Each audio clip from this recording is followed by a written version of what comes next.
Buat apa sekarang kalau stres? Okey, saya kena buat macam saya berlari, saya pergi bersenam, buat stretching.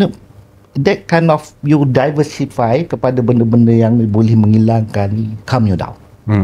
Okay, you kena buat sesuatu yang macam saya pilih begitu. Kemudian saya pergi stretching ataupun saya pergi ke gym ke. Saya bayar gym tu. Saya nak benda tu supaya jadi part of saya punya rutin.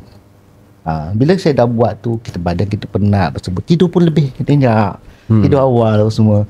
So walaupun you ada banyak fikir ke apa semua kan, so you boleh escape ataupun melarikan diri bila badan you penat kan. Bila badan you bertenaga, so masalah kerja ke apa semua, walaupun dah habis, isteri pun duk tengok you kan, apa you duk pasal kerjanya. So kena communicate dengan company dia tu.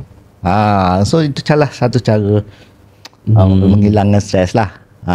Jangan terbawa-bawa. Rokok dia akan terbawa-bawa lah. So you still nak solve that issue tu yang you hadapi. You ambil rokok, you takkan diversify benda tu. You diversify kat pada rokok je. Tapi kalau you pergi bercuti ke, you bersama dengan isteri you ke, orang yang you sayang ke, kucing ke sebagainya apa semua, you diversify you punya tekan masalah itu ke benda lain.